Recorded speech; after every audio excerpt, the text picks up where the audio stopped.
Ndabasuhuje mwese nshuti za Omar TV Show, ndabasuhuje aho mwaba muherereye hose, abari mu Rwanda, abari hanze yarwo mwumva ururimi rw'ikinyarwanda, nkomeje kubasuhuza cyane. Niba wahisemo gukurikira Omar TV Show uri mu maboko meza, komeza wibere muri iyi sibo, nanjye mutwara sibo nyawe. Reka nze nkugezeho inkuru y'uyu munsi, amakuru y'uno munsi agezweho nk'uko mubizi. Mr Omar mba mpari kugira ngo mahabere dukomeze turebe uko byitwaye.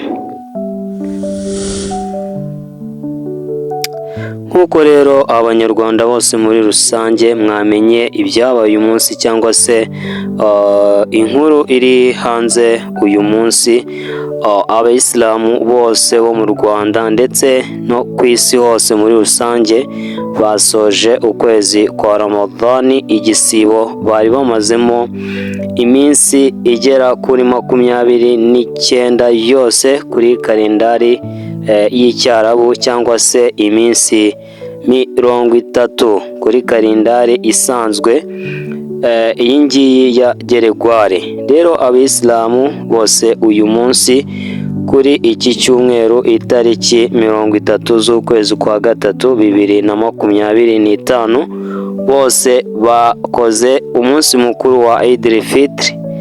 Isengesho rikuru rikaba yabereye kuri Kigali Pele Stadium, aho Mufti w'u Rwanda Musa Sindayigaya wayoboye iryo sengesho yabahaye inkuru zigiye zijyanye n'igisibo ndetse no kugisoza, n'ibyo mukomeza kubahiriza iyo muri abayisilamu mukaba musoje igisibo. Akomeza kubahugura abaha inama y'uko bakomeza kwitwara neza nk'imico bari bafite mu gisibo, bagakomeza kuyigumana mu by'ukuri yuko ari byo byiza kandi ari byo Imana yishimira. Ndetse anagaruka ku kintu cyo kuvuga ati iyi iba ari iminsi mike nk'uko Imana muri Korani ibibwira abayisilamu cyangwa se abantu bose muri rusange.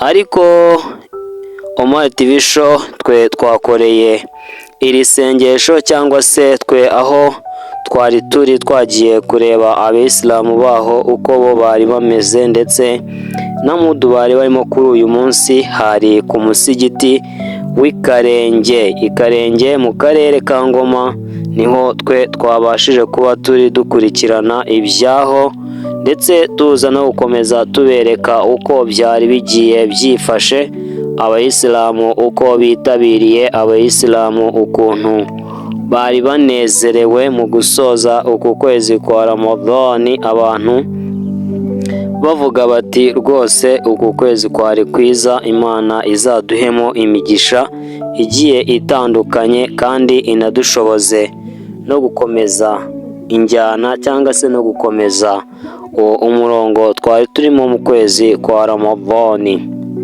Ndetse banabibutsa ibigiye bitandukanye, babibutsa imico n'imyifatire igomba kuranga abayisilamu n'indangagaciro, ndetse banabibutsa ibintu bigiye bitandukanye kuri gahunda za leta.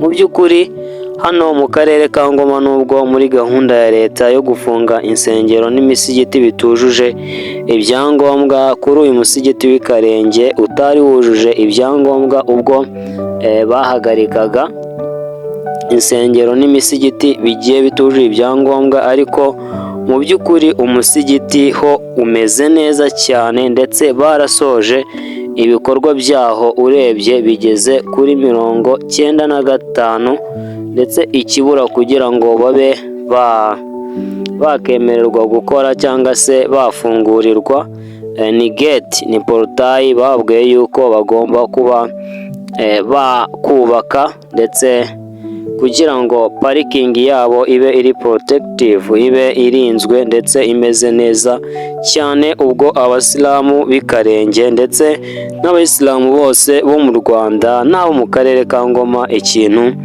cyaje ari ikintu cyo kurengera inyungu z'idini, muba mugomba kucyubahiriza. Urumva yuko ari ibintu byiza leta iba iri kugenda idufasha kugira ngo tube heza, nk'uko roho nziza igomba kuba mu mubiri mwiza. Rero dukomeza kubagezaho amwe mu mashusho twagiye dufatira ahangaha, twabashije kugera aho abayisilamu mu karere ka Ngoma hano mu murenge wa Kibungo babashije kuyoborerwa isengesho, ndetse ni n'umwe mu misigiti muri kano karere ishobora kuba ari imisigiti minini rwose, ishobora kuba ari imisigiti minini.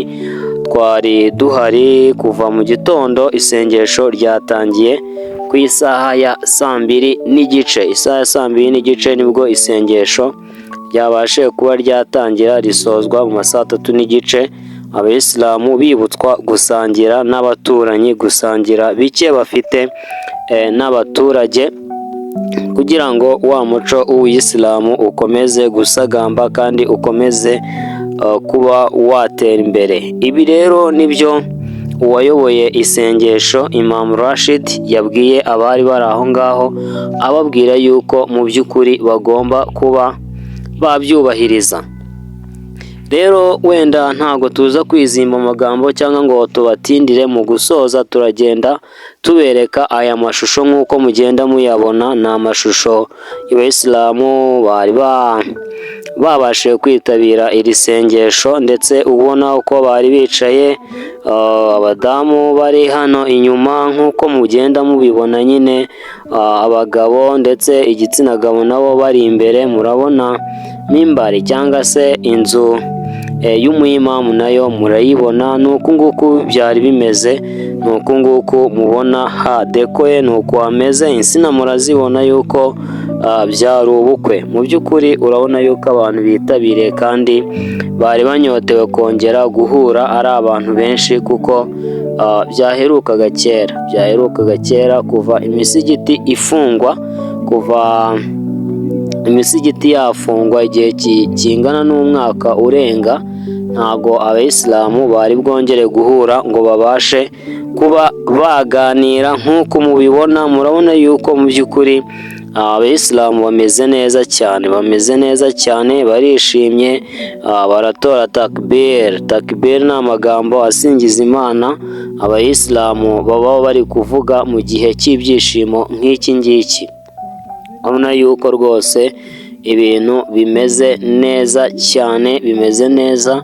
Urabona nk'ahangaha abayisilamu bari basoje isengesho, basubiye mu rugo bagiye gusangira n'inshuti n'abavandimwe ku byo Imana iba yabageneye rwose.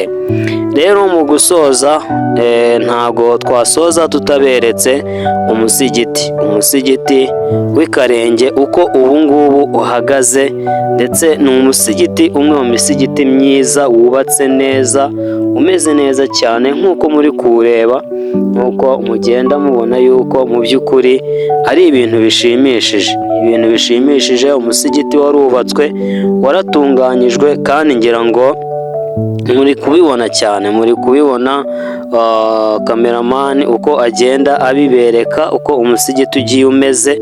Ni umusigiti mwiza rwose, ni umusigiti mwiza. Murabona yuko ahantu hose harapavomye, amaparikingi ameze neza, imodoka zinaparitsemo murabibona. Murabona yuko ari umusigiti mu by'ukuri wubahirije ibisabwa. Ubwo hari ikindi kibura nk'uko nabibabwiye ruguru yuko haburaho gate porotayi, kugira ngo abantu babe batangira gusengeramo.